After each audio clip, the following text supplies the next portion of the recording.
What's up, my people? It's Joe Morello here with another podcast talking about the beautiful thing that we like to call murder. As ever, I'm joined on the show by my wife. Hi, Michelle. Hello, Joe. Hello, listeners. What wicked delights do you have waiting for us on the coroner's slab today, Joe? I'm glad you asked that, Michelle, because we're going to go deep with this one as we talk about the Shoe Shine Killer. A new killer on the block. And we have a cameo appearance from your friend and mine, Manny Sherman, the Beast of Arkansas. What a lineup. That's right.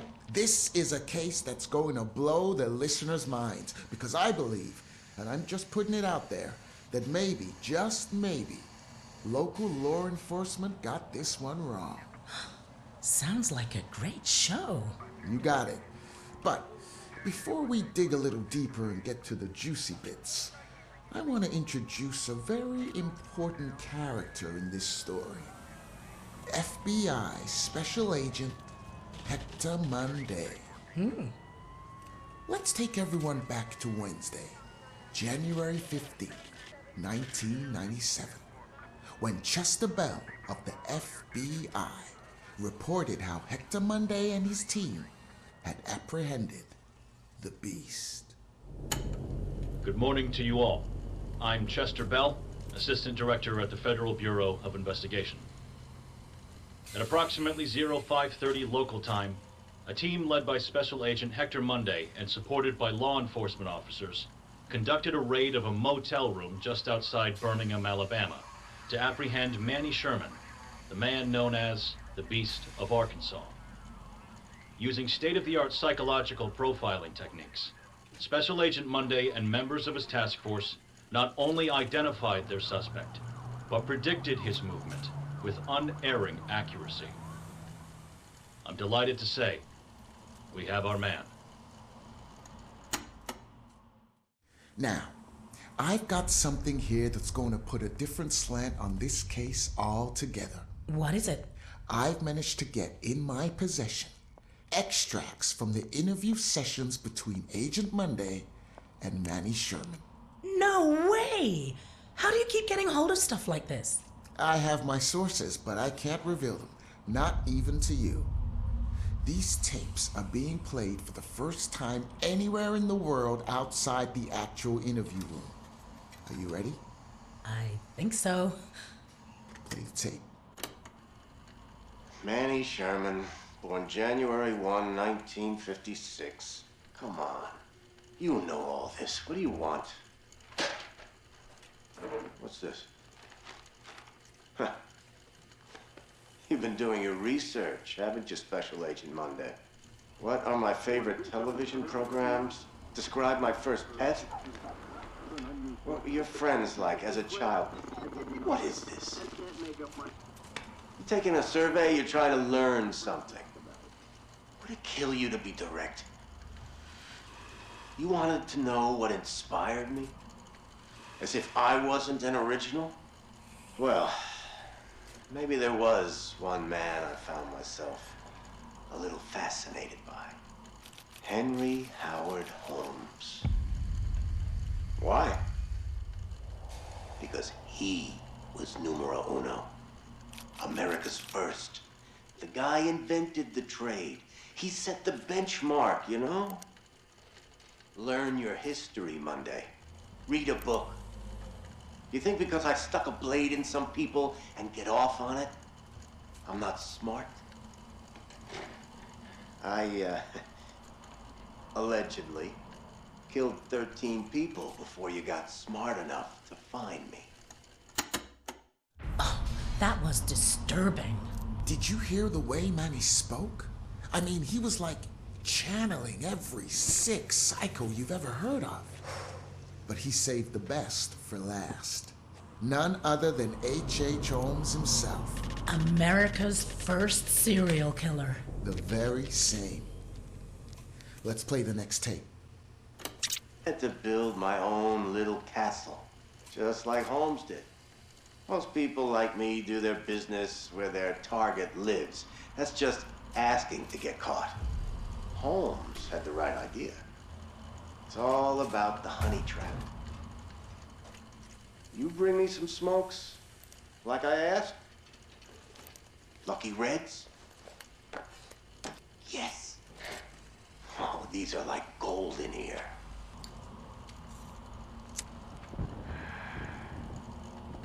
Damn, that's good. So yeah, a honeypot. Holmes built a hotel about a mile from the World's Fair and called it the World's Fair Hotel, and bought ad space in papers alongside ads for the expo. Rubes from far and wide assumed it was the official hotel. Ma and Pa Kettle take a train in from Nebraska. Takes 3 days. They roll up into that joint ready to rest, get to their room, and whoops, what do you know? Holmes had a gas pipe hidden under the bed and poisons them. Or maybe he pulls a trap door on them. Maybe he separates them and makes one watch through a window while he slits the other's throat. That's the advantage of a honeypot. No shortage of targets. That's why I picked all those houses north of the airport. That whole neighborhood was scheduled for demolition, and yet all those lovely realtor ladies must not have gotten the memo. Call up as a contractor. Tell them I'm flipping. Have them meet me out there. And look at that. We're the only two people for miles. The first couple times I'd wait for a plane to fly over just to hide their screams, but after a while I realized they could scream as loud as they wanted. No one was going to hear a thing. That's what I remember most. Those screams. You can try to understand why I am the way I am. You can forensic science up all the data you want. But you'll never know. You'll never know, Monday. You'll never really know how it feels when you watch the fire burn out of somebody. After capturing Manny Sherman, our man Monday was suddenly the hottest ticket in town. He couldn't go anywhere without someone wanting to throw a case his way. Everyone loves a winner. Let me lay this out for you. On September 3rd, 1997, the local PD found the mutilated body of an unidentified man in his early 50s behind an apartment block in the South Loop district of Chicago. Then, 2 weeks later, another body washes up on the East Pilsen River. With the exact same modus operandi, local law enforcement realized they were dealing with a serial killer. They needed help. So in the late fall of 1997, Agent Monday found himself in the Midwest heading up an investigation that would soon become synonymous with his name. Let's hear from Field Agent Danny Haywood on his first impressions of meeting with Agent Monday. I first met Agent Monday on October 12th, 1997 at O'Hare Airport when I was assigned to welcome him off the plane. I'd actually met him once before at a lecture on criminal behavior given a few weeks prior here in Chicago, but I doubt he remembered me from that. I was pretty nervous as the new kid on the block. I was just out of training, and I'd been assigned to drive around this big shot criminal profiler who just cracked the Arkansas case, which was all over the national newspapers. My first impressions were that he was tough. You hear that, Michelle? Actually met him once before at a lecture on criminal behavior given a few weeks prior here in Chicago. That puts Monday in Chicago at the time of the original killings. Exactly. Okay, dial back a few weeks to the summer of 1997. Agent Monday is in a tiny interrogation room in Birmingham, Arkansas, conducting his psychological investigation into Manny Sherman. But he's doing more than that. He's picking Manny's brains, learning from him, being challenged by him. Let's play tape number 3. whole carton this time. You trying to get on my good side or something? Yeah, I think I'll save them. What, no questions? What's going on with you, Monday? Oh, you seem different. Ah, I see that glimmer in your eye, you little devil. I can keep secrets, man. We all have them. That prosecutor is trying to get numbers out of me. Know that? Of course you know that. Numbers. They got Holmes for 27, but we know he was closer to 200, right? Can you imagine that? I wish I'd had the time to try and beat that. Sure, they know about those nice realtor ladies. They got families, after all. But the numbers the DA is asking me about, I think he knows there's some people out there, rejects, misfits, the kind of people that when you see them coming, you look the other way. Does anyone notice if they go missing? My father always told me to leave my mark on the world. I never knew what he meant by that. Not until I watched that first girl bleed out. I call it art. That's my signature on society. It's not murder. It's an aesthetic response to what this world has made me. Ask people to list serial killers, and they'll drop 5, 10 on you before they can think of any more. Ask them to name the detectives that caught those killers. No one is going to say a damn thing. No one knows. No one cares. No one makes movies about them. No one puts their faces on t-shirts. No one gives a shit.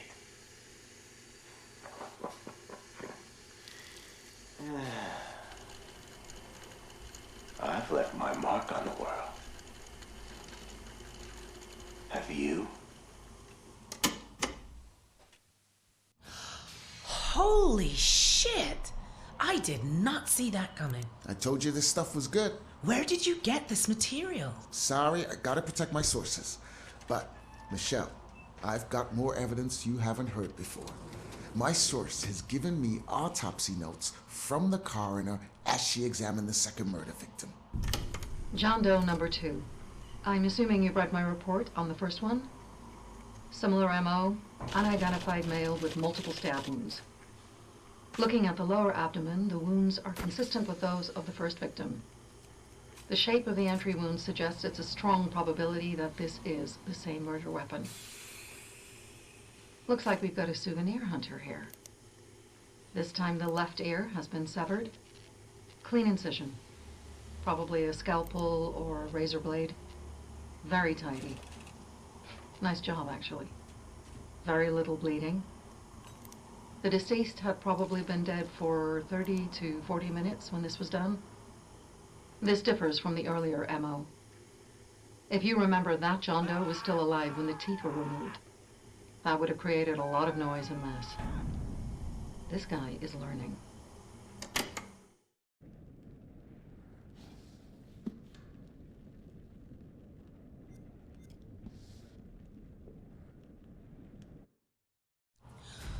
Oh my God, that's gruesome. Right? Investigating violent crime is gruesome. It's stressful and it can get to you. Agent Monday started seeking professional help.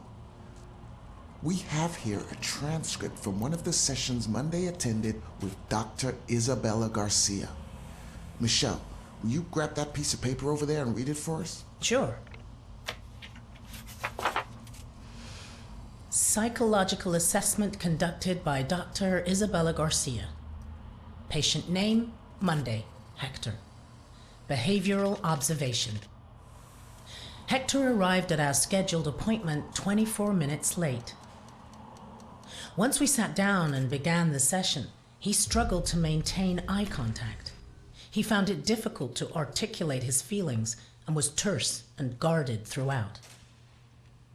Hector has been working long hours and, as a result, isn't sleeping well. Hector spoke about his recently deceased mother and displayed evidence that he hasn't yet fully come to terms with her death. I strongly recommended a course of antidepressants, but he is resistant to this idea, believing that it would have a detrimental effect on his capability with regards to his current investigation. Hector describes his work in immaculate detail, and contrary to earlier in the session, his thought content is both coherent and logical. He is displaying an unhealthy obsession with his work, but his recent bereavement may be the underlying issue. So what do we know? Agent Monday is at his lowest point. He's struggling with the case, and he's being guided in his actions by a convicted mass murderer. This one is really going to give our listeners something to remember. It's the fourth and final meeting of Agent Hector Monday and the Beast of Arkansas, Manny Sherman. Hold on to your hats. This one is going to get tasty. You want to know what it means to be a killer? You ever been to the art museum downtown? They got this painting by a guy, I forget his name, famous painter. He did portraits of slaughtered cows hanging on hooks. You take a normal person to a slaughterhouse, and they will puke their guts out. You make it into a painting, and suddenly it's art. There's no difference between the two. No, not really. Don't look at me like that. You know I'm right. You get it. I know you get it. You got to do something that matters. Make people feel something they've never felt before. Shatter the illusion that any of us are really in control. Think of the most profound thing you've ever done. The most beautiful thing you've ever created. And I promise you, it's nothing compared to watching the life bleed out of someone. To see the fear in their eyes. To feel them pawing at you for release. To hear them pleading, begging. That moment when someone realizes they are at their end. That's when you feel it. That's true art. That's what you have to be. An artist. A sculptor. An architect.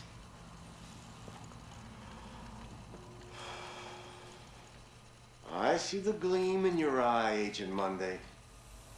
You're not fooling me. Ah, look at you now, huh? Am I gonna be your first? Well, come on then, huh? I'm right here. This room is soundproof. You don't even have to wait for a plane to fly overhead. There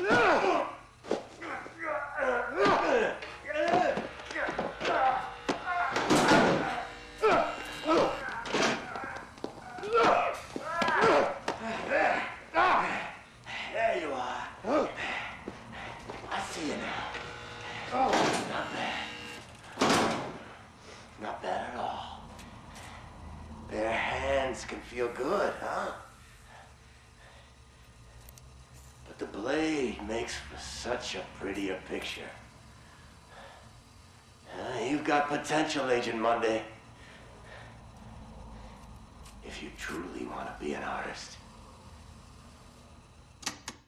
Monday flipped? And what was all that stuff about being an artist? That's how Sherman saw himself. He was a killer. Which is why we covered him in episode 117, Michelle. Okay, just listen to this. On June 17, 1998, neighbors reported hearing screams coming from Agent Monday's apartment. I've managed to get hold of the actual audio from the body mic worn by the first responder who answered the call. Chicago Police, Mr. Monday, this is Chicago Police. Can you open the door, please? Mr. Monday, I'm Officer Stanley with Chicago Police Department. Can you hear me, sir? Agent Monday? Fuck! Oh! Dispatch, this is Officer Stanley. I need assistance at 8 West 50th Street, requesting immediate backup. I'm in Agent Monday's apartment. There's blood everywhere, and a body. I need immediate support. I think...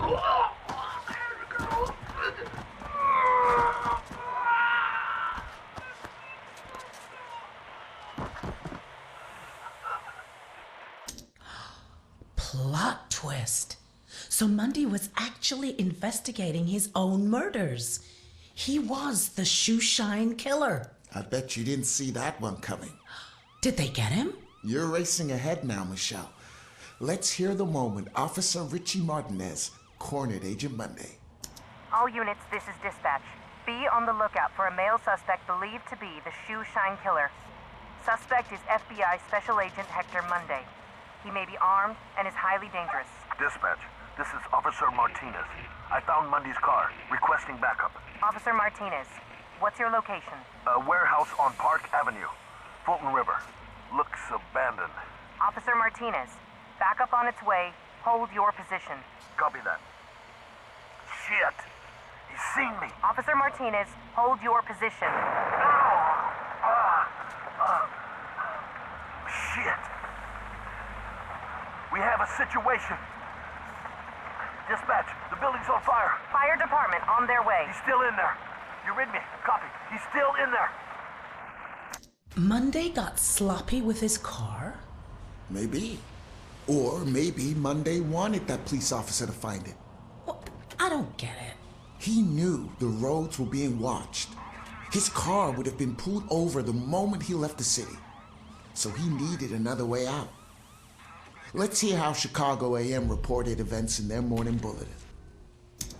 Good morning, Chicago. We begin today with some breaking news. Chicago police today confirmed the body of a man found in a fire at an abandoned warehouse in the Fulton River District to be that of missing FBI agent Hector Monday. Monday has been identified as the shoeshine killer, whose recent killing spree struck fear into the hearts of locals in and around Chicago. A spokesperson for Chicago PD confirmed Monday murdered 4 victims, including yesterday evening police officer Patrick Stanley, a dedicated veteran of 22 years. The fire was brought under control shortly before 5 a.m. this morning. The body recovered at the scene was burnt beyond recognition, but police identified Monday from dental records. So, that was the end of Special Agent Hector Monday. Whoa, hold your horses. You think it's so difficult to forge dental records? Monday was a teeth puller, remember? He probably had a collection. And he was a highly motivated FBI field agent. You think he faked his own death? I don't know. But this case has one more twist. On February 16th, 2001, there was an incident at the Chicago PD Evidence Management Facility. Michelle, can you grab that report next to you and read it out for our listeners? At 0600 hours, I, Officer Frank Hooper, discovered that one or multiple individuals had gained unauthorized access to the evidence room at 1612 West State Street. Among the missing items were assets recovered from the apartment of former FBI agent Hector Monday, including books, clothes, notes, surgical tools, and dental equipment. Wait. Keep reading. We are currently running with the theory that this was the direct result of souvenir hunters looking for a piece of memorabilia from the case. End of report. Interesting, right? He set the whole thing up?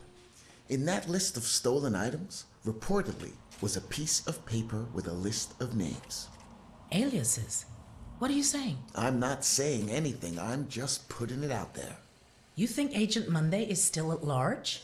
Well, if he is, maybe he can call into the show and let us know. Our lines are open.